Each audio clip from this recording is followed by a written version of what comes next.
Qur'an says in Surah Ma'idah, chapter number 5, verse number 32, that if anyone kills any human being, unless it be for murder or spreading mischief in the land, it is as though he has killed the whole of humanity. And if anyone saves a human being, it is as though he has saved the whole of humanity.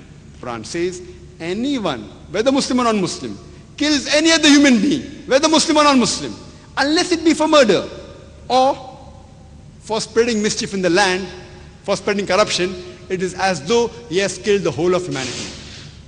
And if anyone saves a human being, whether it be a Muslim or non-Muslim, it is as though he has saved the whole of humanity.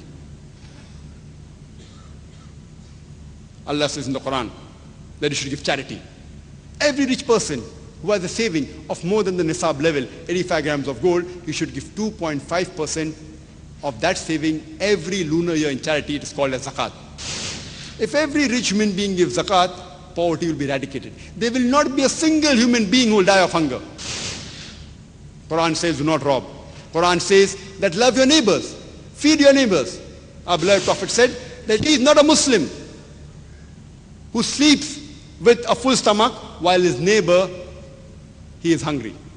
And the person asked, who is a neighbor? The Prophet said, 40 houses next to you is a neighbor. Quran says in Surah Baqarah chapter 2 verse 188 that do not use your wealth as a bait for the judges so that you may eat other people's wealth. Bribing is prohibited in Quran. Allah says in the Quran in Surah Isra chapter number 17 verse number 26 and 27 that do not be a spendthrift. Do not do israf. For verily a person who is a spendthrift is the brother of the devil. Allah says in the Quran, which were recited by the Qari, in Surah Hujurat, chapter number 49, verse number 11 and 12, that do not backbite.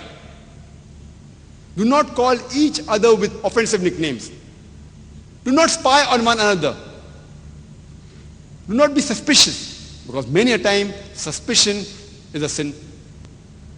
And further it continues, the Qari recited, Surah Hujurat, chapter 49, verse number 13, where Allah says, Ya ayyuhan nasu inna khalaqnakum min zakrin wa unsa wa ja'alnakum shu'uban wa qaba'ila lita'arafu inna akramakum indallahi atqakum inna Allaha alimun kabir, which means, O humankind, we have created you from a single pair of male and female and have divided you into nations and tribes so that you shall recognize each other, not that you shall despise each other. And the most honored in the sight of Almighty God is the person who has taqwa. The criteria for judgment in the sight of Almighty God, it's not wealth, it's not sex, it's not color, it's not caste, but it is taqwa, it is God consciousness, it is righteousness, it is piety. The only way that all the human beings can come under one banner is that we have one common parents. And our Creator, Allah subhanahu wa ta'ala, Almighty God, is one and the same. Islam is a religion of peace, peace to humanity. It does not only talk about peace, it demonstrates practically how peace and universal brotherhood can be achieved.